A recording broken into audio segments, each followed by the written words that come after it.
Hello lovelies and welcome back to my channel. Today we're going to be reading My Dark Desire by Shen and Parker S. Huntington, which is book 2 in the Dark Prince series. I've already been reading it for the past 2 days and I posted day 1 and day 2 of me reading this already if you want to go see that. But anyway, that's off where we are in the book so far. We're at chapter 32 and at page 209.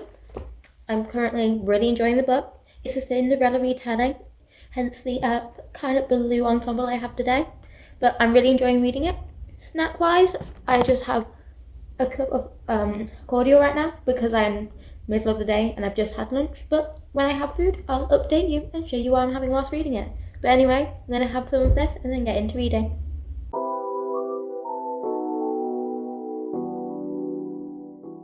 Okay, I'm at chapter 36 because I've just read 35, but over the past couple of chapters we found out Zach has officially bought an engagement ring for the robot human version of himself that's female. I can't remember her name, but I'm just going to hit right out, call her female Zach.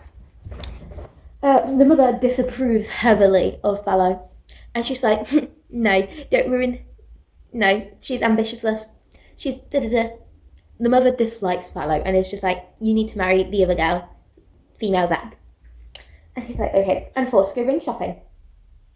Fallow has been giving him the cold shoulder as well, because she's like, you haven't done anything. The deal was that I signed the contract with you, and that then, whilst I'm working for you, you help me with my stepmother situationship. He hasn't yet. And he's like, oh, mentally just like, I'm trying to drag this process out, because I think he wants her to stay around longer, which is not going to fly, because Fallow's already told him the minute that he gets engaged, she's not going to help someone create an affair. She's just like, especially if you're a married man, I'm not going to be your side partner, and I'm not going to be there whilst you're a married man just because you need to help her to touch people. She's just like, no. But anyway, he's been losing his mind because she gave him the cold shoulder for 3 days, and then she's like, have you done any of this stuff? He's like, yeah, I have. I was totally going to introduce you to them all at 4. And then at 3:30, he's like, right, we have to just scrabble the team together of his on-payroll people. And just like, drop everything else. We need to get this sorted now. And he's going ring shopping. And he's just like, whilst ring shopping, he doesn't even like care until he got given a list. So he just went, just do it all, pack one up, it's fine. And then he's just like, I wonder how Fallow sees me. Fallow, on the other hand, is just like, it was great. But she also does refer to him in chapter 35, which is one of their text chain chapters, which I do enjoy, but it makes the chapter count really high. And I'm just like, they're not all like individual chapters. A lot of them are just a 2-page text chain. And she does, because she says, because I think he's the devil who might just end up killing me. I think he might, but he might not. We don't know. Anyway, that's where I am about now. I've just finished reading chapter 40. I feel so sorry for Fallon. It's her birthday. The last message she has from her dad, and she doesn't get her dad's birthday message. The only 2 people to wish her a happy birthday is her best friend who's in Seoul and her stepmother who's like, I hope it's your last. Zach's being an arse to her the entire day because he's on edge because of the party. Guess what? It's his surprise engagement announcement that he didn't even bother telling her about. He's been an arse to her the entire day, so she's even more upset. So she steals a box of macaroons. She's held up upstairs in one of the guest rooms that she's kind of commandeered as her room. And then Dad is like, I've got a spare dress, come down, enjoy the party with me. And she's like, okay, fine. Because Dallas finds out it's her birthday. She's like, oh my god, it's your birthday, happy birthday, come on, let's enjoy the night. So she goes down.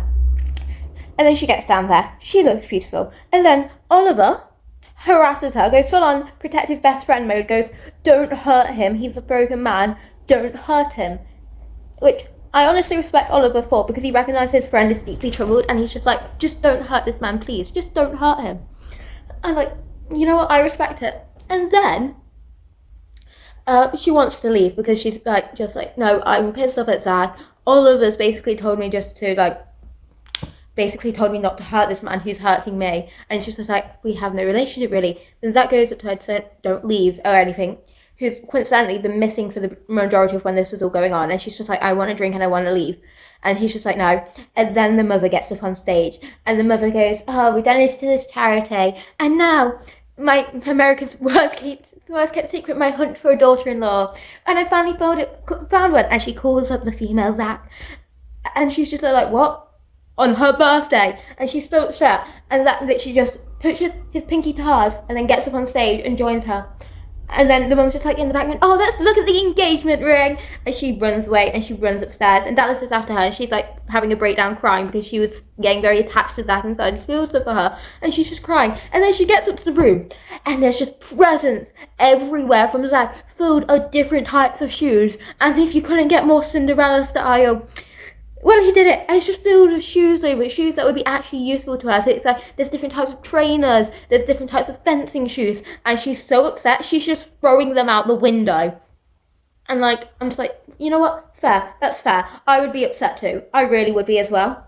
After the day you've had, where you've just had to see the guy that you're slowly like getting really into and really close to, and who is actually present and there in your life who you can feel a connection to, an emotion connection to, and there's no one else in your near vicinity because your closest and best friend is in Korea, Seoul, Korea, and you're just there alone.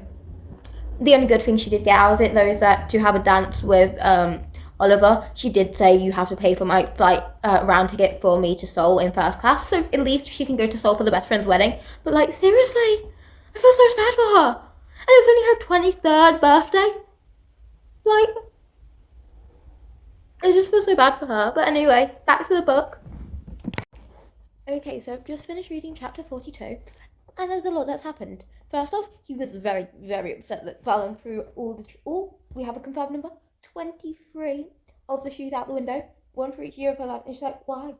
And he's like, I haven't seen her. Where is she? Why is she ignoring me? She hasn't even come to play our game of Go. And Alyssa's like, well, yeah, you're in the doghouse.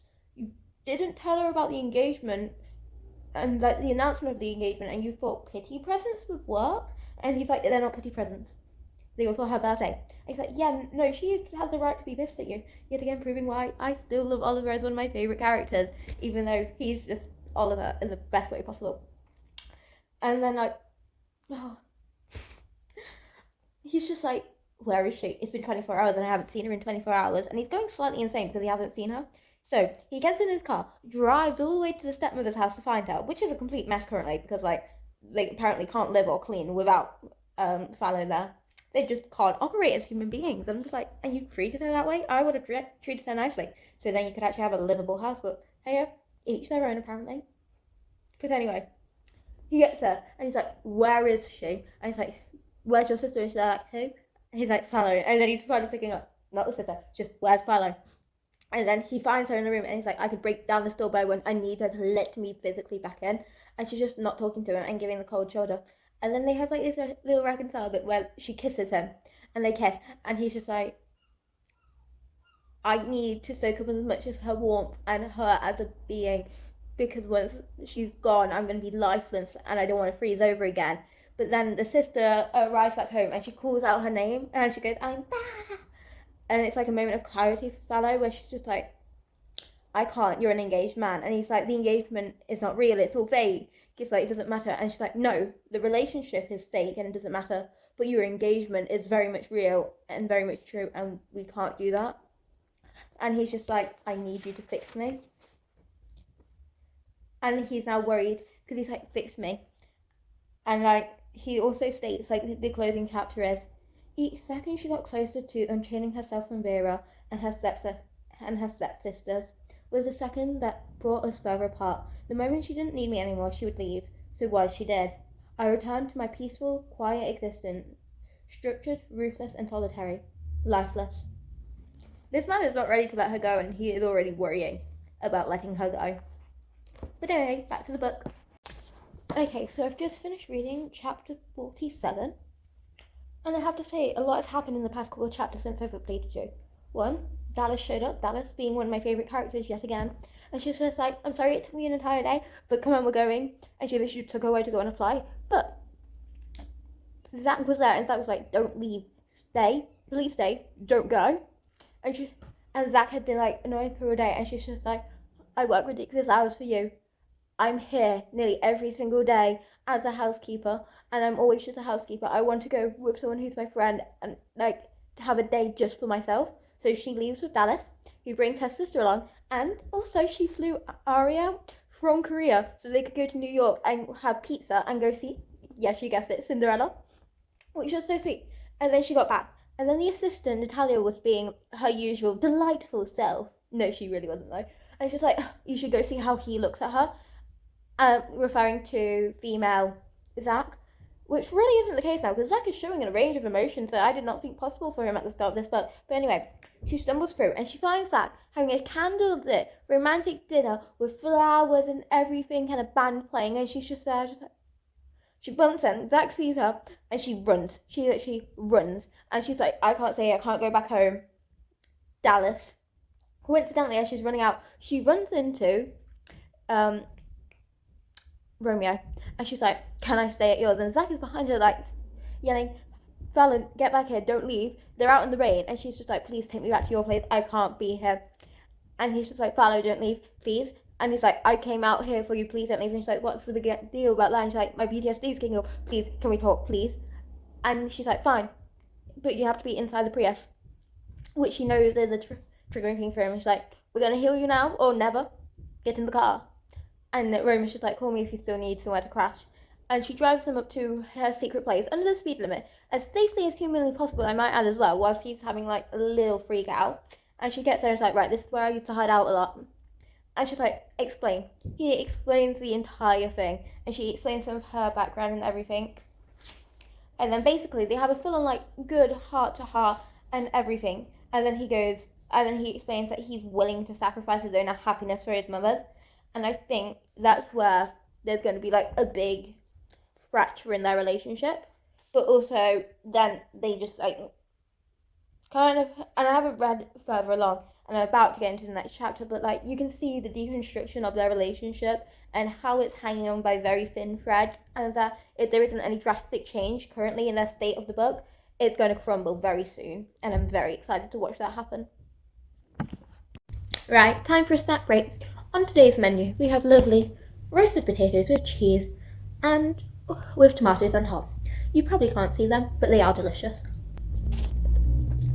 And really warm. I'm also on like my 4th cup of cordial of the day. But anyway, let's get back into the book. I've just finished reading chapter 50, and I love how self-aware Zach is becoming. He actually said one of my favourite lines in the book so far, which is where he's talking about Elaine? Female Zach. I don't know why I tried, honestly. But anyway, and he's talking about how she would be the safest option for him and he wouldn't be risking anything. He goes, would never stab someone because he dared think about touching her, would never be consumed by every breath she took, every smile she smiled, and every tiny quirk she picked up. And I love that line because he's realising how integral she's becoming to his life and how much of like a key part that she is.